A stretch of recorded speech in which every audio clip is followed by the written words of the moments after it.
Our next speaker for today is going to speak about leading from within, unlocking our purpose to lead through difficult times. She's a life purpose coach, a personal brand and business strategist, a writer, an artist, as well as a yogi. Now, what's our purpose in life? How can we best serve with the gifts we have? And all these questions will be answered and shared by our next speaker. Let's put our hands together and welcome Milena Nguyen. Over to you, Milena. Hello, everyone. Thank you, Kush, for your introductions, and thank you, Lisa, for such a beautiful, talk. I'm here bringing to you two special gifts, and those are two poems that I love, and they have also guided me and inspired me many years. I'm going to read the first one now. This first poem is called The Summer Day by Mary Oliver. The Summer Day by Mary Oliver. Who made the world? Who made the swan and the black bear? Who made the grasshopper? This grasshopper, the one who has flung herself out of the grass, the one who is eating sugars out of my hand, who is moving her jaw back and forth instead of up and down, who is gazing around with her enormous and complicated eyes. Now she lifts her pale forearms and thoroughly washes her face. Now she snaps her wings open and floats away. I don't know exactly what a prayer is. I do know how to pay attention, to fall into the grass, how to be idle and blessed, how to stroll through the fields, which is what I have been doing all day. Doesn't everything die at last and too soon? Tell me, what is it you plan to do with your one wild and precious life? Tell me, what is it you plan to do with your one wild and precious life? What is it you plan to do with your one wild and precious life? This is the question that I've asked myself over and over again. And when I was much younger, I thought the good answer to this question was to do something important. Growing up, the most important person I knew was my grandfather, who was a diplomat.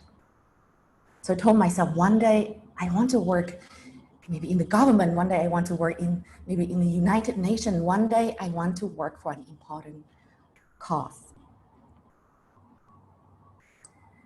And that was one of the reasons that I've devoted many years in my early life in order to work in the NGO world. But interestingly enough, I reached a point in my life when I was doing a work that other people told me was important. I had an important title, but as important as that life was, I could not help but feeling like I did not belong there. Have you ever felt like that? Have you ever do a work where other people tell you it's valuable, it's important, but you felt that you could not help it. You could not help it but feeling like you don't belong there. So there was this quiet inner voice that kept telling me that this is not where I belong. And so I did what human beings are very good at doing when we are presented with an inconvenient truth. What do you think I did? I ignored it, of course. I ignored my inner voice. It was too inconvenient. But the problem with ignoring the truth is that it doesn't work. The truth will have itself heard by you. If not through a quiet whisper, then a really loud scream. And the truth back then made myself heard it through the form of chronic anxiety, borderlining depression. I did not think like this back then, but now I discovered that the gift of depression is that it is a giant hand that pushes you to the ground, that muddy, dirty place, but it's also a solid place where you can stand on. Advice. If it wasn't because of that depression, I would never take a break from all the noise, from all the self-importance, all the distractions, all the busyness of things.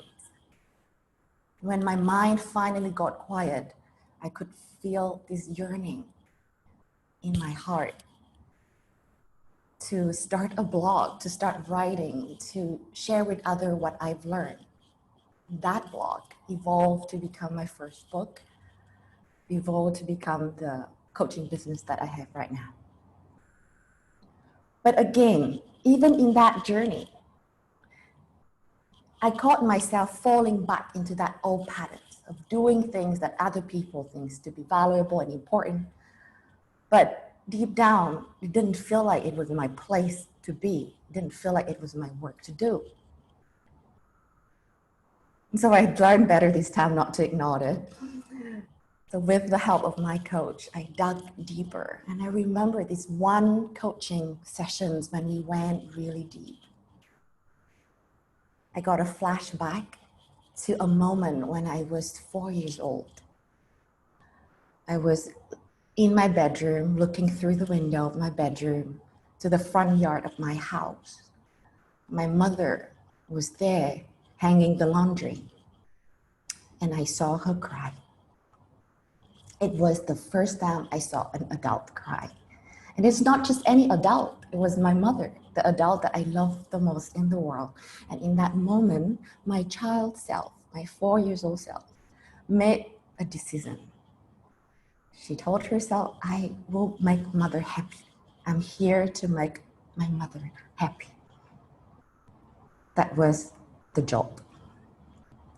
So for years and years, for decades really, without knowing, I held on to that job at the subconscious level so tightly. I was so occupied by it. I was doing everything that my mother would think to be invaluable and important. And I was so occupied by that job that I was not available for my real work. So my real work, my coach asked me in that moment, what is your real work, Milena?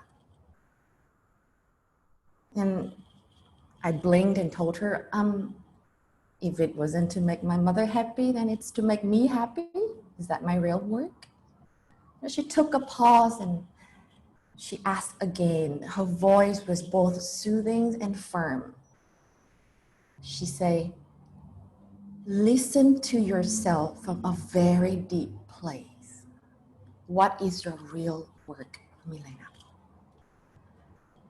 So I close my eyes, I plant my feet firm on the ground. I take a deep belly breath and I look within. And that was when I felt this knowing arising from this deeper place of my body. No, it's not that chatters of the mind, it's not the thinking of the ego, it is that deep knowing arising from the deeper place, deep within my body. And I felt it. I felt that.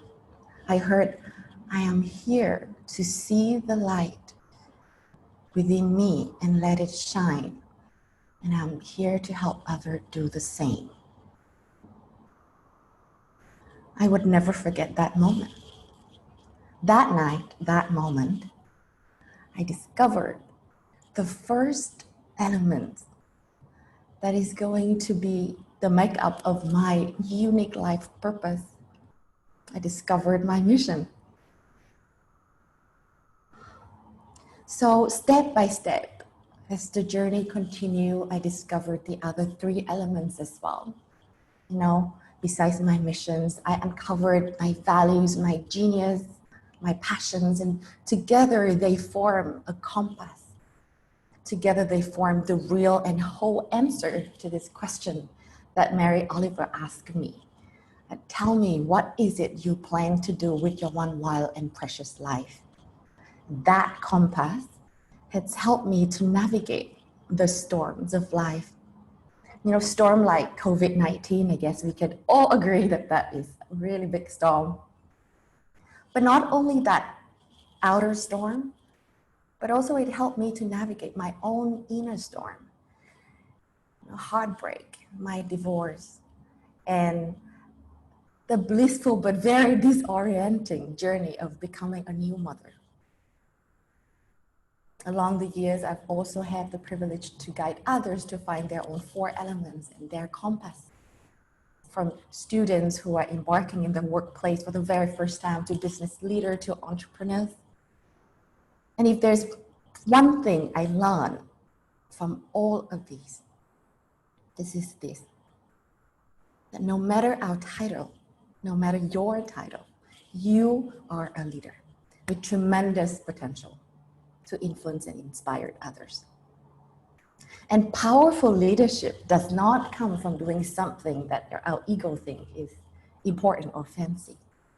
Powerful leadership comes when we are honest to ourselves about the yearning of our own hearts, when we stay true to our elements, when we finally stop listening to authority out there, but instead to go within and follow our own compass. That is where powerful leadership comes from.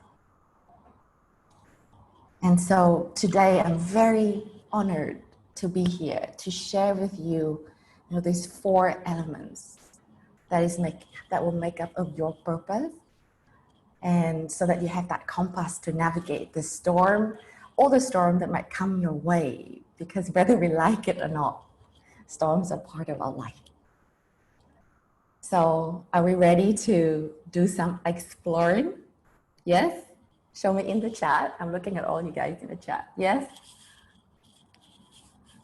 Awesome, awesome. I'm going to pull out a little presentation so you can all see everything on the screen. So can you see my slides yet? Yes or no? Awesome. Okay, so are you seeing a little boat? I want us to really interact, okay? I love interacting with you guys. So even if you can't turn on your microphone yet, just feel free to write on the chat. And this part, I want it to be really like interactive. I'm a coach. What I do is I work directly with people, right? So I would love for you to like work together with me, maybe with a pen and a paper, so we could really start getting really this clarity of our compass. So here's a boat. Imagine you are sailing. Everything has been well, and all of a sudden you realize that you're lost. You don't know where you are. You don't know where to go. Maybe you've gone through some crazy storms and now everything is just like, upside down. What do you do? Type in the chat. What would you do if you're lost on a boat at sea? Ask for help, pause and reflect, look at the sun, compass, enjoy being lost, take a breath and calm down, pray, figure out where I am first, check the star, find a submarine, bring out your compass, start looking for clues. Okay, so I love this answer. You guys are so great. Excited to explore a new path. Do I have my life jacket on? Okay, great. So many people have talked about collocated helicopter. I love that. So many of you guys have talked about compass, right? Yes, compass. And when we are lost, why we can go through, sometimes we go through this period when we feel like quite lost for a long time. We don't know what to do, we lack directions. Well, it might be because we don't have yet a working compass. And now that's why we need one. And as I've mentioned to you in my talk, there are these four elements that I have studied and learned and experienced for myself. I've worked with my own clients.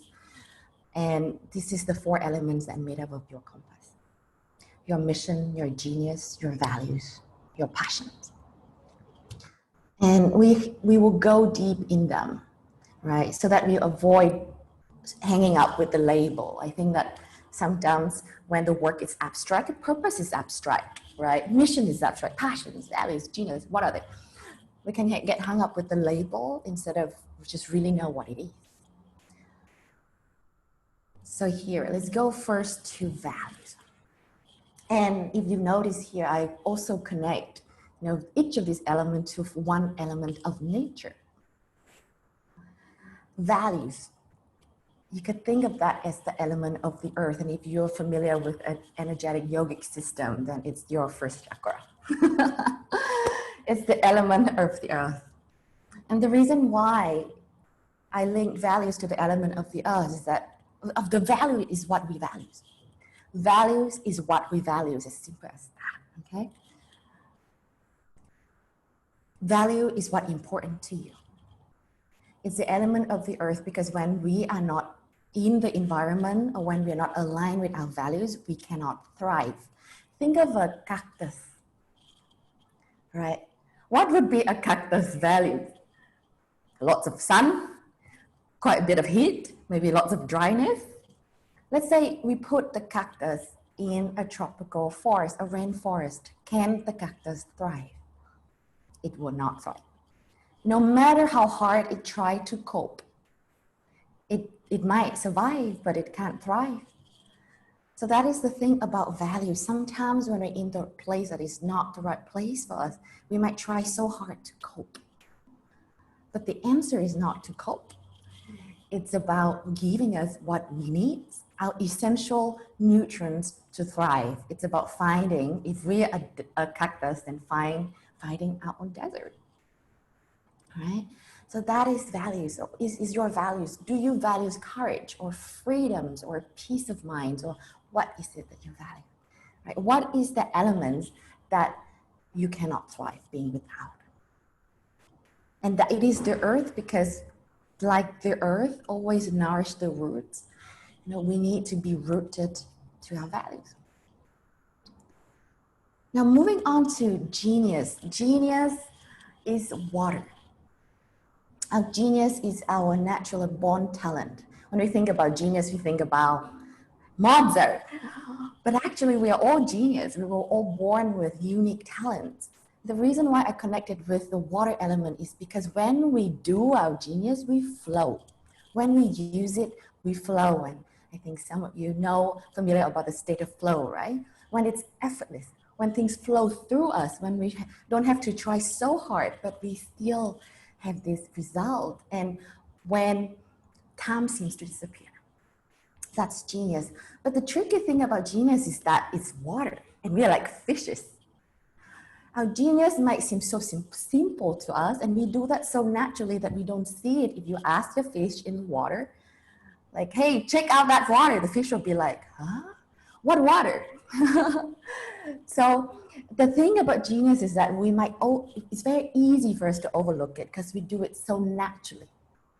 And so we try to look for something more special, assuming that everybody could do things as easy, could do that thing as easily as us.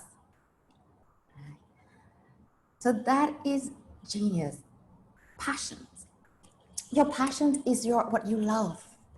It's the fire. It's what you have endless curiosity and fascinations about. It's the kind of conversation that if you're overheard, you can't help it but like, ooh, what are they talking about? Can I get in that conversations? It is the fire. It is the heat. It is the spark. What is it that you love? What do you have endless curiosity about? And our missions, this is the air. This is the wind, because our mission is what we give. While our values is what we need, the essential nutrients that we need in the environment to thrive. Our genius is what we are born talented with. Our passion is what we love, and our mission is what we give. This is the lesson that we are here to give away. This is the message that we are here to advocate. And it is the air and the wind, because the wind carries the message. The air infused the room, and if you know the word inspired, it's actually taking an in-breath. This is what keeps us inspired. So together, those four elements, the earth, the water, the fire, the air, make up of your own unique compass. But it's not very useful to just sit here and ask, what's my mission? Right? It's not, it doesn't work like that. It takes some soul searchings. It takes the right tool for you to almost like unlock these keys, discover, unearth them, excavate. So in the next part, I want to offer you with each of these elements, one powerful coaching question so that you can start doing that work, naming them clearly. Now, the key is to be able to articulate them and name each of these elements clearly, because with that clarity, it does not help us to navigate. So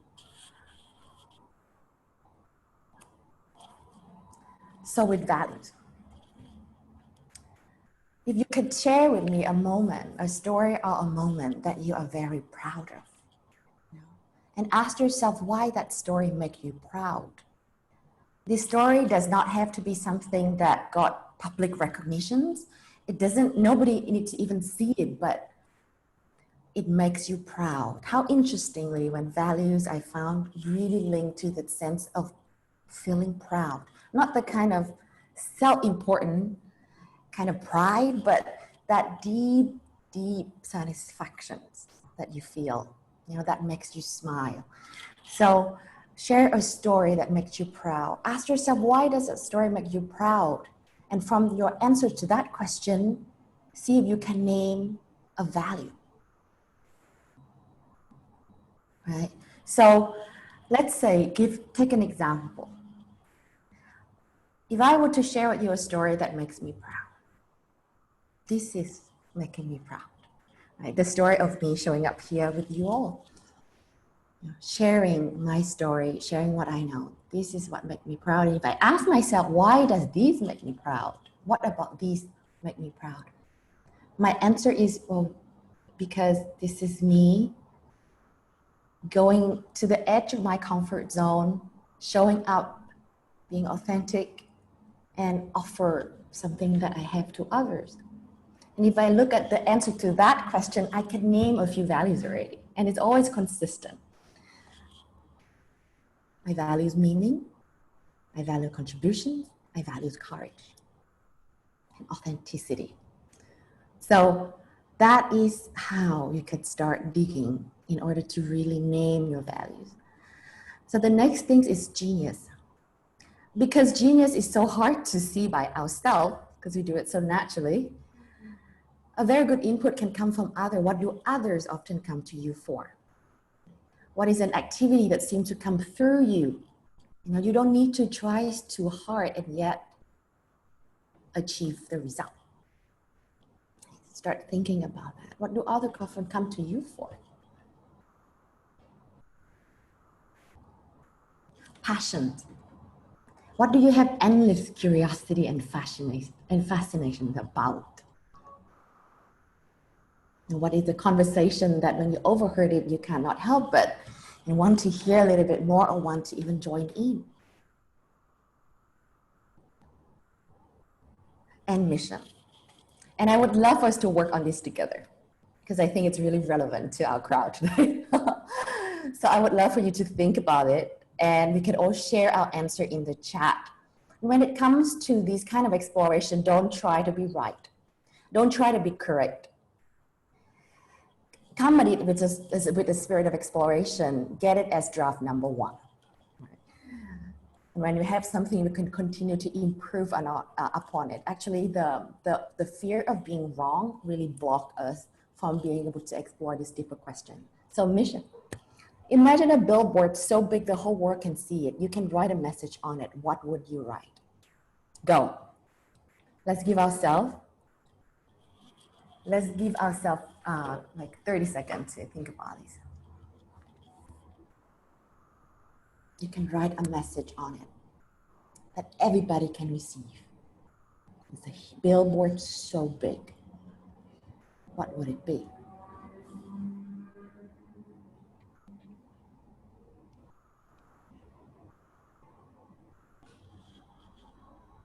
This is the message that you want to send.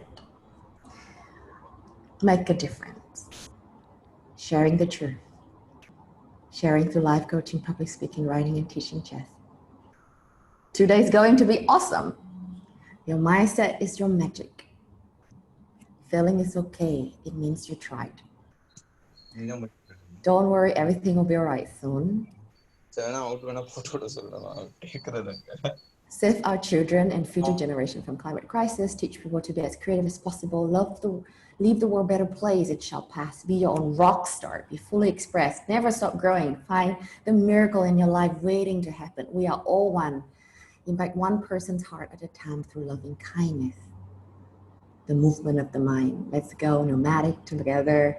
Find your own path towards flourishing. Collecting stories from everyone here and sharing them with the rest of the world. Create life. Simple is complex enough. You are enough. Be the change you want to see in the world. Peace, developing better war leader, lead real education that can change your life, empowering a million people. Oh my God! I couldn't keep up. It's beautiful.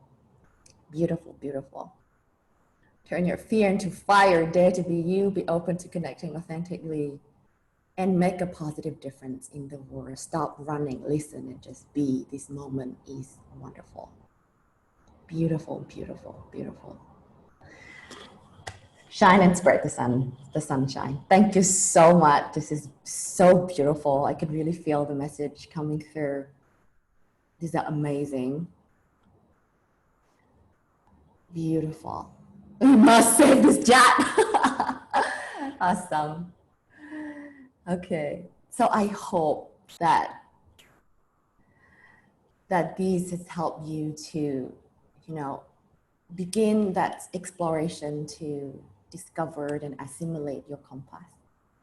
And once you put together, when you put all of these 4 elements together in your compass, whenever you feel lost, you can look at it and ask yourself,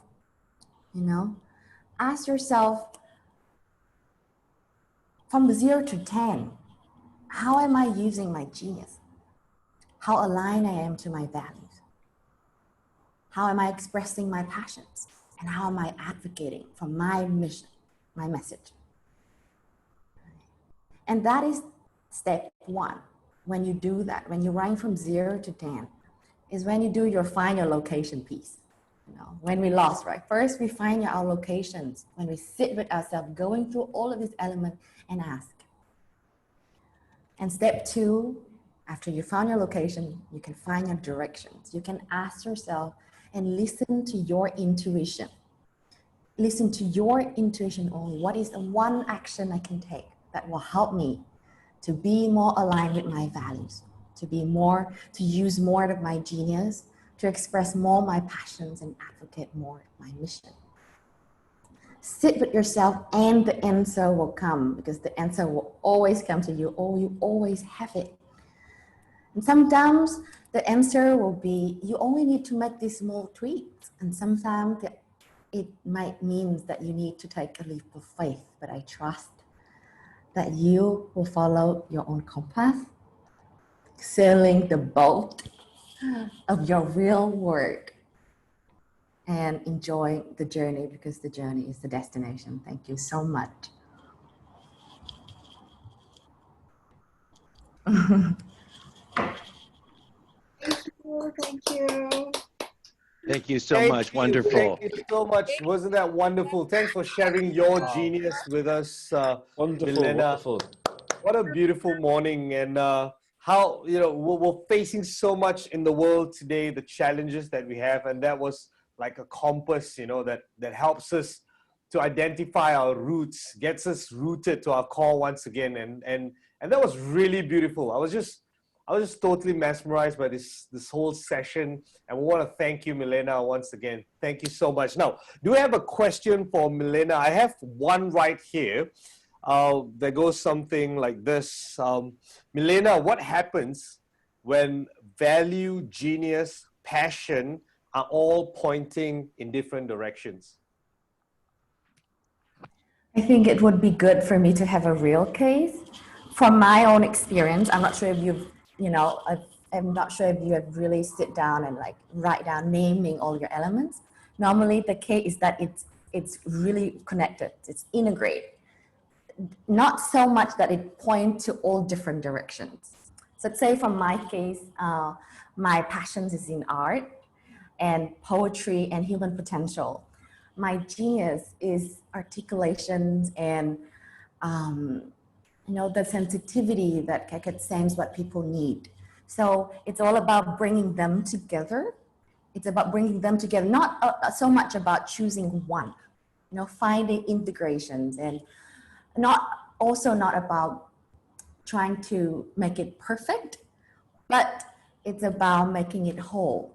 At some point, if you really sit with it, you will see that you are called to express more of your genius, for example, or you are called to incorporate more of what you love into your work, which I actually did today a little bit because I write poems and that's like one of my passions.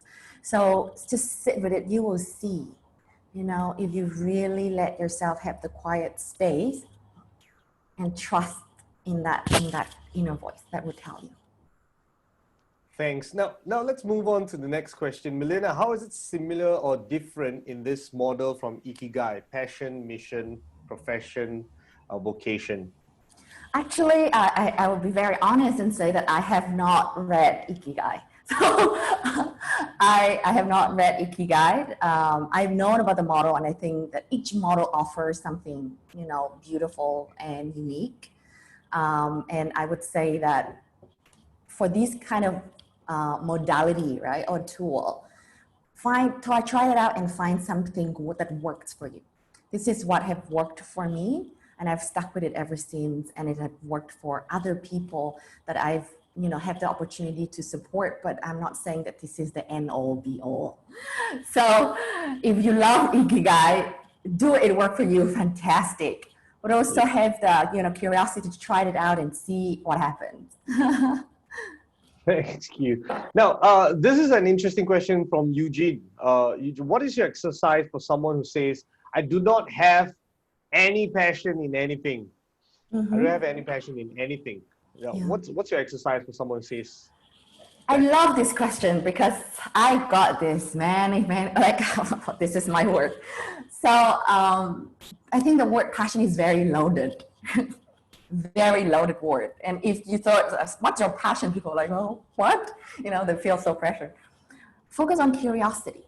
Curiosity is a gentle neighbor or like cousins of passions that if you ask someone, what are you curious about? Like maybe just a little bit. Is there anything that you are just remotely curious about? They will find something. But curiosity, when explored, often leads to passion. So focus on curiosity, especially for younger crowd. They could feel very lost and feel like, oh, I don't know what my passion is, I'm such a loser. But focus on curiosity. I'm sure someone people can answer that question. Thanks, Milena. Now, moving on to the next question. I see many questions are coming up on the chat box. I love those questions. Oh my God. We need to save this chat. Now, how do you personally distinguish mission from purpose? This is from Joan Martino. How do you personally distinguish mission from purpose? I think, and again, this is my own way of making sense of things, right? And again, also this is like label. Missions and purpose could also be labeled, and I would suggest we not get lost in it. So for me, purpose is why I'm here, right? So what is purpose? My purpose is why I'm here. And the mission is what I give. But we are not only here to give. We are here to you know, to enjoy, to thrive. We need to give ourselves what we need, you know, to be aligned with our values, to use our genius, to have fun, to use our passion. So I think that the purpose is something more encompassing and it's bigger, and mission is one piece of it. Right.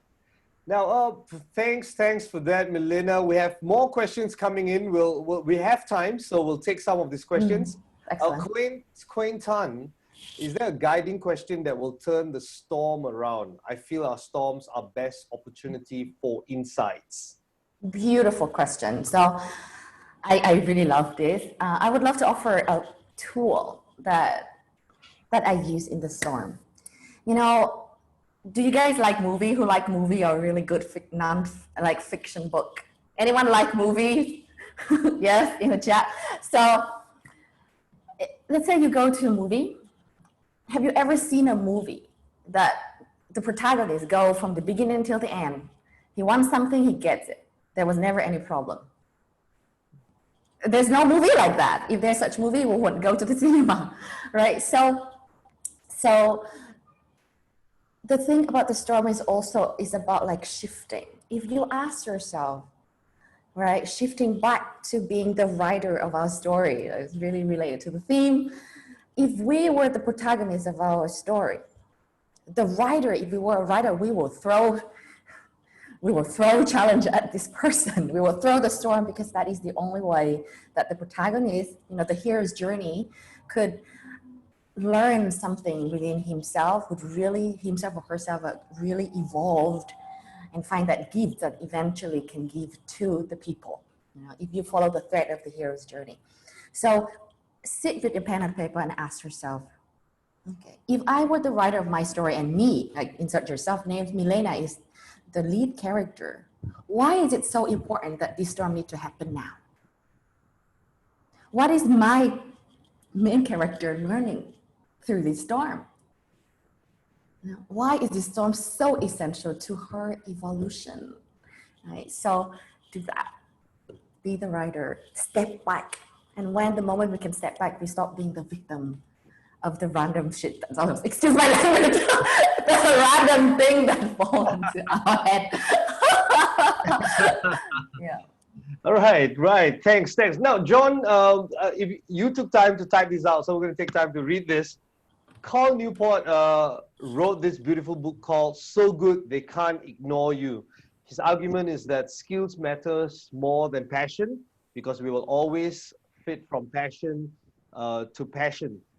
Now, but we can always develop our skills and become so good that others can't ignore you. What's your take on choosing skills rather than pursuing elusive passion? Yeah, I think that's a really good question. I often say that follow your passion is not exactly a good career advice because we can love many things, but it's about, I think, choosing, you know, finding this integration between something that you love, but it also something that you're good at and that can give, you know, that can deliver something of values, especially if we want to turn that into a business or like make a living, right?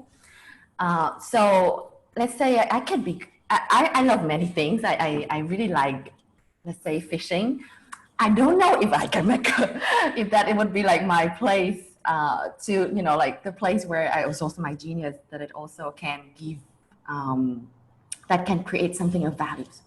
So I think it's not about choosing your passions or your skills. And here in my talk, I use the word genius because I think that is even more important than the skills. So sometimes we stuck in the zone of excellence. If you know the work of Gay Hendricks, I think he wrote the book, The Big Leap. He talked a lot about passions. Talked a lot about genius. We can get stuck in the zone of genius, at the zone of excellence, which is something we do very well, but people like us to be there. But what we want to do is to take the leap into the zone of genius. Yeah, so stay with the genius and see how you can incorporate your passion in there, because then people will see the spark, like the love. I don't think it's about choosing one or the other. Great, Milena. Thank you so much. Milena, we won't take any more questions. There are many of course, in the chat box, and that's coming in the WhatsApp group as well. But I believe that you would end your session today with a poem, and I want to leave this to you. And please do share with us. Yes. So this is the second special gift. I told you that I bring two special gifts. This is a poem, and I chose it because the title is Blessing the Boat. Think about this as the blessing that I'm sharing with you as you sail the boat of your purposeful work. Right? This poem is written by Lucille Clifton. Blessing the boat. May the tide that is entering even now the lip of our understanding carry you out beyond the face of fear. May you kiss the wind and turn from it, certain that it will love you back. May you open your eyes to water, water waving forever, and may you, in your innocence, sail through this to that. Thank you. Thank you very much. Thank you once again. Thanks for blessing us today, Milena. I really appreciate that. Wasn't that wonderful? It was just so serene. A beautiful, beautiful morning on day 5, indeed. Now, what